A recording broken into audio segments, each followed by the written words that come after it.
sun-drenched coastlines, ancient walled cities, sparkling blue waters that stretch as far as the eye can see. Now imagine enjoying all of this without blowing your budget. Sounds like a dream, right? Hey, it's your travel buddy from Prudent Traveler, your go-to place for exploring the world without draining your bank account. If you're new here, hit that subscribe button and tap the notification bell so you never miss one of our savvy travel adventures. Today, we're diving into one of Europe's most underrated travel gems, Croatia. Croatia is this perfect mix of history, culture, and Mediterranean charm. But here's the kicker, it won't cost you an arm and a leg. Tucked away along the Adriatic coast, Croatia gives you Roman ruins, island hopping, picture-perfect beaches, and ancient cities, all without the price tag you'd expect from Italy or Greece. It's like getting a luxury vacation on a backpacker's budget.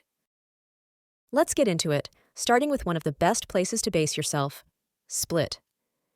Split is Croatia's second-largest city, and it's built around Diocletian's palace, which is over 1,700 years old.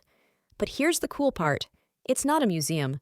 Locals still live, shop, and work in this ancient structure, making it one of the most lively historical sites you'll ever visit. Now, if you're watching your spending, I'd recommend staying just a 10-minute walk from the old town. That way, you avoid tourist pricing, but stay close enough to soak it all in. A simple guest house or a private room on Airbnb can run between $35 and $55 a night during the shoulder season. Think April to early June or September to mid-October. Food in Croatia.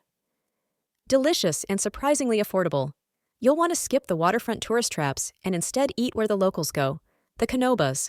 These are family-run taverns with big portions and hearty Dalmatian food. A grilled seafood plate with sides might cost you $12 to $18. Or hit up a bakery. Croatia's bakeries are lifesavers. A hot, flaky burek filled with meat or cheese? Under $3 and super filling. For free activities, hike up Margin Hill for panoramic views of the city and coastline. Bring some water, wear comfy shoes, and thank me later. Want beach time? Bakvice is the most famous beach, but locals will point you to Frugal or Kasuni, which are quieter and just as beautiful. Now let's talk island hopping. You might think it's expensive, but it doesn't have to be.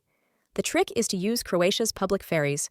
Jadrolinija is the main company, and tickets from Split to nearby islands like Hvar, Brac, or Vis are usually under $10 one way, as long as you're a foot passenger. Let's talk about Hvar. Hvar has this party island reputation, and yeah, parts of it are definitely glam. But it's a big island with a lot of hidden gems.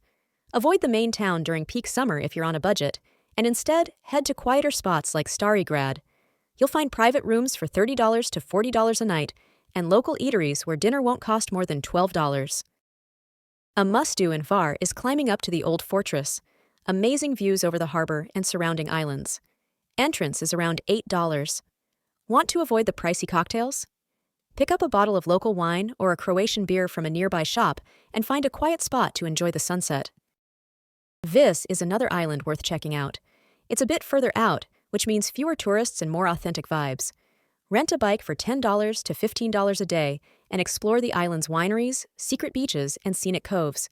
It's the kind of place where time slows down, and you can score accommodation under $40 if you book early and stay outside the main areas. Ready for Dubrovnik? You knew it was coming. Dubrovnik is Croatia's crown jewel, the walled city, the Game of Thrones filming locations, the orange rooftops. But it's also where things can get pricey fast if you're not careful. Here's how to keep it frugal. First, don't stay inside the old town. Look for rooms or guest houses in Lapad or Gruz. They're about 15 minutes away by bus and often half the price. You can find good, clean places starting at $40 to $60 per night, especially outside of July and August. Second, skip the fancy restaurants on the Stradan, Dubrovnik's main street. Just walk a few blocks away and you'll find places where locals eat. You'll get a filling meal for under $15. Also, avoid buying water constantly. Croatia's tap water is super clean, so bring a refillable bottle and keep those dollars in your pocket. Now, walking the Dubrovnik city walls is a must. It's about $33, which is one of the pricier things in this guide, but trust me, it's worth every penny. Go early in the morning or late afternoon to skip the crowds and the heat. If you're fit and up for a bit of a challenge, hiking up Mount Sardi is one of the most rewarding and cost-saving experiences you can have in Dubrovnik. The cable car ride to the top? It'll set you back around $30 round trip. But the hike? Completely free. And the views? Every bit as breathtaking. The trail starts just behind the city, near the Jadranska Cesta Road. It's about 2.5 kilometers, 1.5 miles, long and takes roughly 45 to 60 minutes depending on your pace. The path is zigzagged with switchbacks, but it's well marked and maintained. You'll want to set off early in the morning or late afternoon to avoid the midday sun, especially in summer. Let's move away from the cities for a bit and talk about Croatia's national parks. They're absolute gems, and they don't break the bank. Krka National Park is about $10 to $25 depending on the season, and you can swim near waterfalls, hike scenic paths, and picnic surrounded by nature. If you're based in Split or Zadar, you can do this as a day trip. Then there's Plitvice Lakes National Park, a UNESCO World Heritage Site, and honestly, one of the most beautiful places I've ever seen. No swimming here, but the cascading lakes, wooden paths, and forest trails are just surreal. Entry ranges from $12 to $45 depending on the month, but again, travel during shoulder season and you'll pay less while enjoying a lot more space. And don't overlook Zadar. It's one of the most underrated cities in Croatia, full of Roman history, lively cafes, and the famous sea organ, which plays music using the waves of the sea. Accommodation is cheaper, crowds are smaller, and the vibe is relaxed, but still very Croatian. Transportation tip. Inner city buses are the way to go. Clean, comfortable, and cheap. You can get from Split to Dubrovnik or Zadar for as little as $8 to $15 if you book early on sites like Flixbus. Trains aren't widely used in Croatia, and flights are generally unnecessary unless you're coming from another country. Now, if you're traveling in a group or planning to explore more off-the-beaten-path spots, consider renting a car.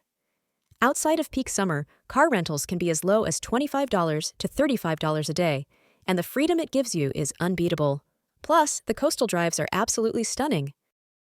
Let's wrap up with some quick money-saving hacks. Always choose to pay in local currency, the euro, when using your card to avoid bad exchange rates. Buy ferry tickets directly from official sources like Jadrolinija to avoid third-party fees. Shop at farmers markets or bakeries for snacks. And when in doubt, ask the locals. They'll point you to the real hidden gems. Croatia is one of those places where you can experience 5-star beauty on a 2-star budget. You don't have to be rich to travel richly, and that's what Prudent Traveler is all about. If you found this guide helpful, hit that like button and let me know in the comments which part of Croatia you're dreaming of.